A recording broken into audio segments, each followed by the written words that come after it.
Hello, everyone, and welcome to the first episode of the Truth Behind the Magic podcast. I am your host for this evening, morning, night, afternoon, Jason, joined by my co-host.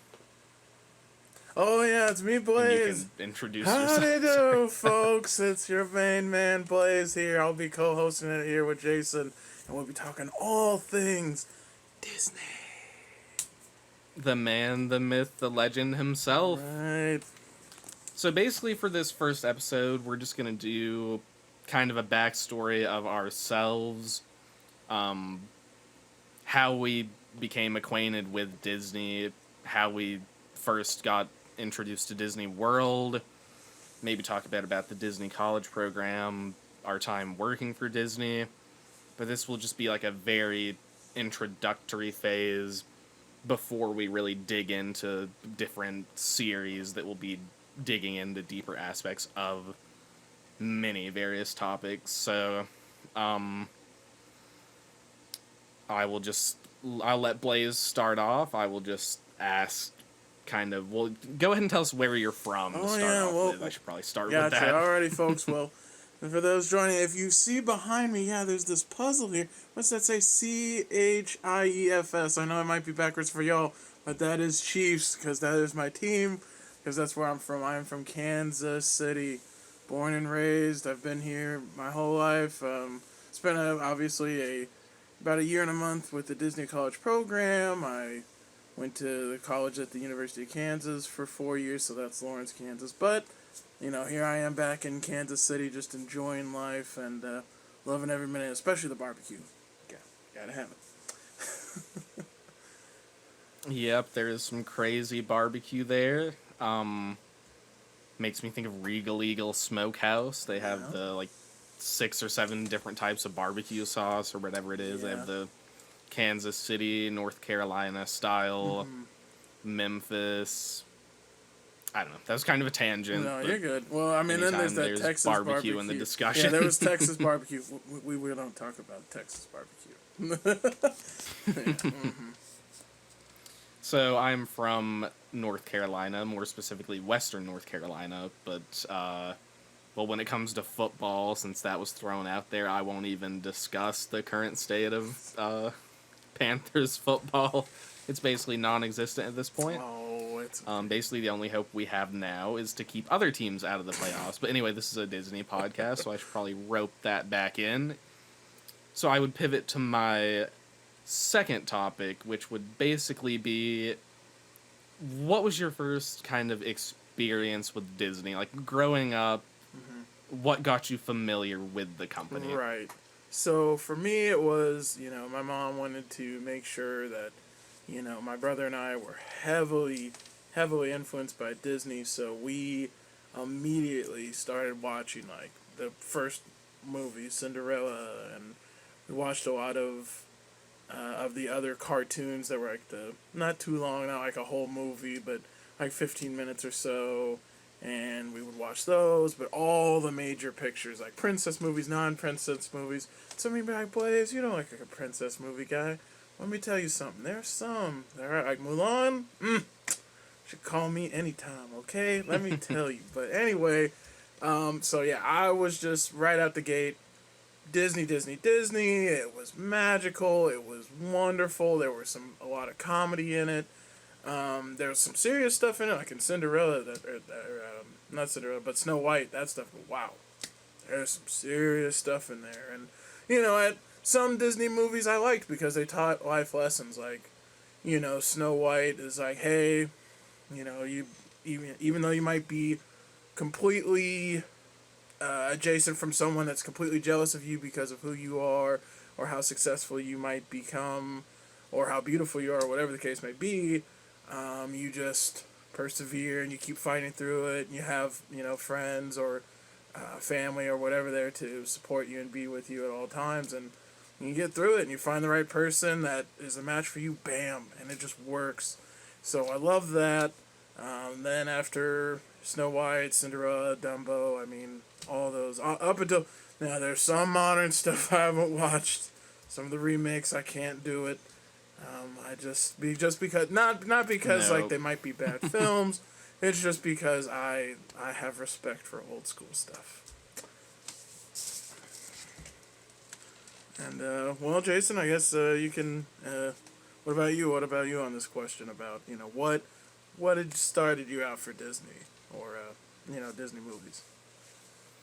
Yeah, so definitely, it's funny because when I really got into Disney history and stuff like that as an adult, I looked back and I was like, well, my initial thought was I never had anything to do with Disney, but then when I looked back, I was like, actually, I did. Like, surprisingly, I think for most people, um, pretty much everyone has a Disney connection, whether they would like it or not. But definitely with the classics, of course, Snow White, Cinderella, kind of the Disney dark era. What they consider the dark era was actually a huge part of the movies that I saw Mm-hmm. as a child. Stuff like Robin Hood, um, Sword in the Stone. Those are two of my favorites. Right. Bedknobs and Broomsticks, I think, Oh is one of yeah. the greatest live action Disney movies of all time. I think it's much better than Mary Poppins. I know many people will disagree with me on that, Mm-hmm. but yeah, pretty much just watching the standard stuff. I mean, I remember I even watched one Disney film multiple times that is now essentially banned in the current day. I won't mention the name of that one on this, but at least in this episode. Right.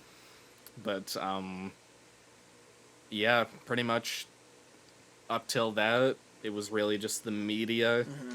I mean, of course, you have various video games and things like that are Right. associated with it as well. Mm-hmm. Stuff like Pirates of the Caribbean, Oh yeah. for a lot of people, like I think I kind of knew that there was a ride about it, but definitely the movie was something that was interesting to me long before the attraction was. Right.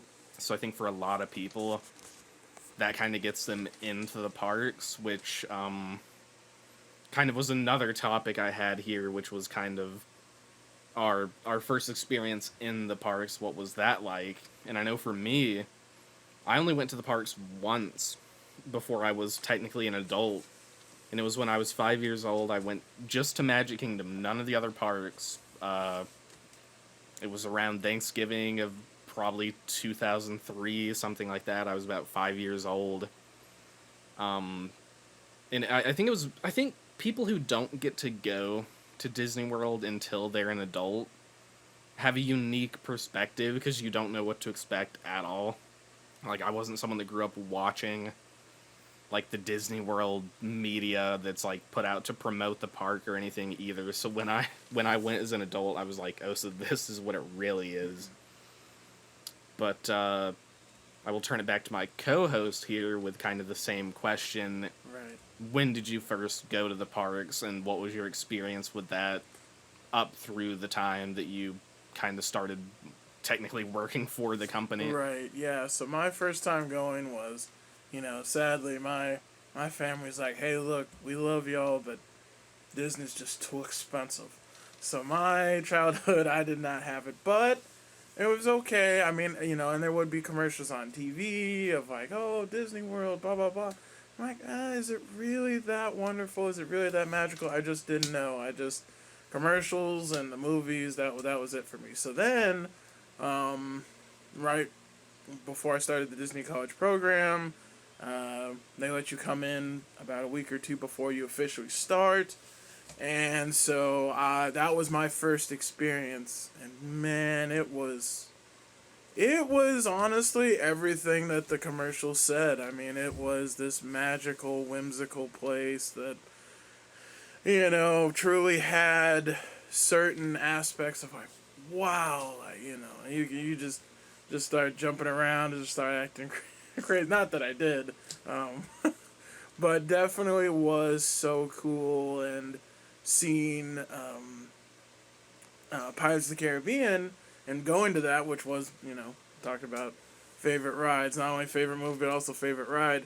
But then in the third Pirates of the Caribbean movie, when they referenced the ride, I had no idea what that was like. And then, so when I finally did experience, I'm like, oh, that's what it's referencing. That's so cool. So there was that. Seen Cinderella Castle. Seen kind of Liberty Square, and I'll go into way more detail about that later in other episodes. But to truly experience it, go from area to area in Magic Kingdom, and then I ventured into the other parks like Animal Kingdom, Hollywood Studios. But the biggest one, I was like, well, if I'm gonna be here, definitely have to check out Magic Kingdom, of course, because it's the crown jewel. You see it on the commercials, you see it on all the advertisements and stuff. So I'm like, I gotta check it out.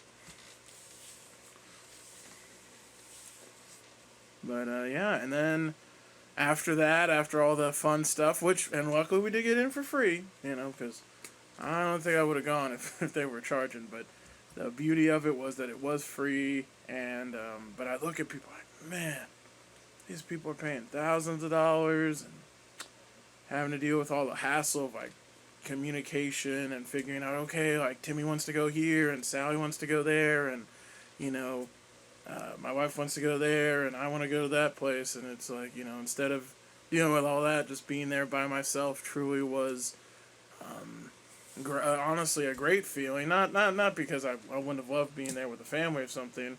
It was just an easier way for me to take it all in because I wasn't rushed or pulled into a million directions, so that was awesome. But, again, what started me to that was the Disney College program, which is, man, it's an experience. And we'll definitely talk about that way more. We can talk about that for hours, but just for this introduction, we're just going to... Yeah, we could have an 8-hour discussion right yeah, now. literally, like, easily, and that could cover, like, a day of it. So, in the life of a Disney College programmer. Yep, it is crazy. So, for sure. But, yeah, just for now... Yeah, and we might as well... Or, sorry, go ahead. Oh, yeah, no, I was just going to say, yeah, since we're already kind of in the topic of the Disney College program, people are like, what the heck are y'all talking about? Like, what is the Disney College program? Well, it's essentially a opportunity for people that are either going to college or just graduated college. I think the criteria is like 2 or 3 months after your graduation date, to go and actually work for Disney. Now, you have two options. You can either work at the Disneyland in California or Disney World in Florida. And it was funny because the Disney World was not only had more options like free buses and you had a shorter commute and there was stuff like that, and it was definitely a lot bigger.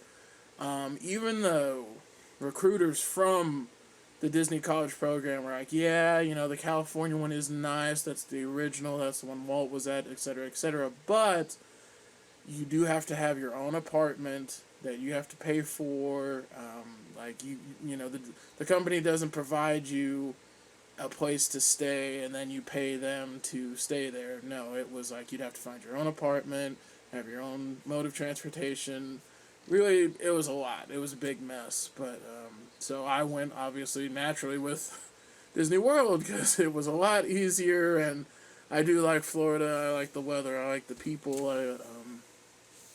Food's not too bad either. So yeah, all those things made me choose Disney World. Now, another thing that they give is the option of, okay, you could do it for just a few, like, if you're, like, a sophomore in college, you could do it for a few months, like 2 or 3, then there was, like, 6 months, and then you can even do the max, which was, I think, 9 months, and then extend from there. So I went with the biggest option, because, again, I had just graduated, and I'm like, yeah, might as well, and give my shot out, and to my surprise, I made it, because let me tell you, I watched so many videos of people being like, well, you usually don't get in the first time, usually it takes you a few times, and even then, there's no guarantee, and no matter what you do... Yeah, I did not think I was going to get in. Yeah, honestly... The only reason I got in was because during the phone interview, which we might do, like, a video where we take you through the whole process and that sort of thing. Right. But there's a lot of that out there already if you want more on how it works. But anyway, during my phone interview, I mentioned quick service, is, and I didn't say I wanted to do it, I just said I wouldn't hate doing it, basically. And literally, if you even utter the word quick service in a non-negative connotation during the phone interview, you're getting placed in quick service. Right. Like, Exactly. sorry. No, you're good. No, that's great. That's yeah. just how it yeah, is. literally, yeah. I would just say, yeah, the best way, if you do think about doing the college programmer, is definitely be humble going into it. Don't be like, oh, I've done all these things and I'll be able to get into it. No. There are a lot of people, in fact, before when I got in, there was two people that I met. One ended up being my roommate. His name's Andre. And then there was another guy, and his name was, I think, Tommy or Tony. But anyway, the problem with him is that he was like one of the just super confident. He had failed 8 times. Now, most people usually give up around like the second, third time. Like, if you 3 strikes, you're out is how most people do the program interview and all that. But this guy tried 8 times, and even then, we found out later that he did not make it just because he was just so aggressive with it. So, I mean, if Disney is where you want to go, then I would definitely say, just take everything with a grain of salt. Try to be as humble as you can. Be honest. They love that. They love it when you're honest and truthful, because if you try to lie about it... And if I could just jump in for a second, because just to kind of clarify, well, if we just want to go through this, then I can make my point after this, but just tell everyone when you did your college program. Oh, okay. Yeah, of course. Yeah, my bad. Sorry, I've been rambling. No, it's fine. I just wanted to make a point, but before I made it, like, I just want to make it clear that I kind of was there, like, a little bit later. Yeah. So just for anybody wondering, so how I started the program back in 2019, I got there in January of that year, and I ended February of 2020. It might have even been March of 2020. So that between that November to February timeline, or maybe even a little before in October, that is when I met my co-host Jason, and when he joined the program. And after a while, we went from not being roommates to being roommates, and it just being a wonderful time. We had a lot of fun. We would chill and listen to music. He would play the guitar, which he's still really good at. I might, Thank oh you. yeah, no problem. Yeah, and like I said, I mean, yeah, in the time periods where I was not your roommate, we will talk about that later on, but I can assure you all it was not the best. No. Not all of it was bad. Not all of it was bad. I mean, there's some stuff people are gonna be like, "What?" But yeah, it was. Oh yeah. Yeah, because we will definitely dig into this later, but we lived at good old Vista Way, which now these youngins nowadays don't know nothing about it. Right, exactly. Yeah. The real OGs know what that means. So, yeah. So originally there. But anyway, or go ahead. Yeah, I was gonna say yeah. So originally, for those who don't know, there were 4 original buildings. One was Vista Way, one was the Commons, and I forget the name of the other 2 because they weren't that special. I think one was Pearson or something. Wait, sorry. You cut out for a second there. Did you say Vista Way and the Commons? Yeah. So Vista Way, and then there was the Commons, and then there were a few others. Yeah, the Commons. There was Chatham Square and Patterson Court. I believe that's was what it the was. 4th one. Yeah. So those were the originals. They had been in the program since basically the original college program. They were in trailer parks, but then they moved to these 4 apartment complexes that Disney had bought, and it was safe. I mean, you did feel safe. You didn't feel like nothing was going to happen in these complexes. But anyway, a lot of crazy stuff went on in them nonetheless. And then now the new college program. Disney spared no expense in building a whole new complex facility all their own, and it's it's very impressive. But yeah, the other ones like Vista Way and the Commons, they ended up now becoming just normal Orlando apartments that anybody can be a part of. But yeah, definitely when they were owned by Disney, some magical things did happen. That's all I can say. Yep, crazy times. Crazy time. It's still kind of crazy now, but not compared Yeah, to what it not even a was. fraction. Anyone that complains about it now, I mean, there are fair complaints and fair arguments, but anyone that complains about it now never lived in Vista Way. I can assure you that. Right, exactly. But But to, I guess, kind of rope it back into the original point that I was going to make, well, I'll just go ahead and say when I was there as well. So, I started in, I believe it was June 3rd, 2019, through New Year's Eve was my last shift, I believe.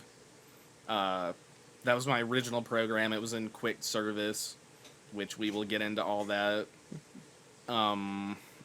Then I went back in 2022, so quite a bit later. It was actually still during COVID, technically. I worked attractions that program, and then I just recently had my latest program, which was 2023. It was May to August, and it was in Bell Services, which was a complete departure from the other two. But the main point I was going to rope back around to was, well, for one, I don't think the program has come back in Disneyland yet. I think it's just Disney World now. right. And two, forgot what I was going to say. No, the phone interview came back as well. But back in the day, I think it had like a 15 or 20% acceptance rate. Like, it was pretty low, certainly a lot lower than the amount of people that applied. But now it is much higher. I don't know what the official numbers are now, but you very rarely hear of anyone who doesn't get accepted. Right. Now, if you're like that one person that didn't get accepted, I apologize. Like, I know people don't get accepted. It's still probably like 50%. I don't think it's massive. If you're an alumni, you'll get in. Yeah. Like, I can pretty much promise you that. Yeah. Even if it's not the alumni program, if you're doing another one, you will get in. Right. But I can just tell you from what I've seen, the acceptance rate now is much higher than like 10 to 20% or whatever it was pre-COVID. It's crazy now. Right. I actually heard on this last program that they're planning, well, this was just a rumor, but they're planning on increasing the number of Disney College Program participants to, it was either 30 or 40% of the Disney World workforce, which is like massive, because I believe up until now, it's only been about 15 to 20% from what I've been able to just deduce looking into numbers from the previous year. So they're accepting a lot more people now. They want the cheap labor. I mean, simple as that. Yeah, they want to make dreams come true, but at a price. So definitely, yeah. But yeah, no, Jason just mentioned the phone interview. Yeah, when I did it, it was, man, yeah, literally, if you wanted to be, because what they're called is character attendants, if you wanted to be that, you had to nail it. I mean, you basically had to be like an actor or actress, studying for a film or reading for a script, reading a script, and you just had to go. Like, it had to be off the cuff, no script, just like, you either had it or you didn't, and they would let you know, like, hey, I know this is one of your preferences, but it just didn't work out, or something like that. But they wouldn't tell you that. They would just let you know later. But, yeah, I mean, so definitely some wild stuff happening in the program. But once you're in, I mean, like I say, we'll get into that way more. But just, again, for now, we're just doing kind of this introduction so everybody gets to know us, know who we are, know what we're about, know what we're going to talk. Also, we're not going to, I mean, if you hear us be a little un-PC, we apologize. That's just how we are. We try to keep it real. So, I mean, I mean, this is the truth behind the magic. Exactly, You like, can't have the truth yeah, you can't. being just a carbon copy of every other Disney. Okay, I was gonna say something. I won't throw that in there. I was gonna maybe throw an Yeah, expletive in there. But this is right, a yeah, child-friendly podcast. But right. well, I say that now, Amanda. It will not be for certain episodes. I can promise you that. Definitely. I just the reason that we even started this, at least for me, my idea was, well, recently a really big Disney podcast kind of got hit with some really bad news. You could, if you know Disney podcasts, you can probably deduce what I'm saying because the main person on the show had to leave the show. I'll just leave it at that. It was for pretty serious reasons if you know who it was, but I felt like we lost the only voice of reason pretty much in the entire Disney online community.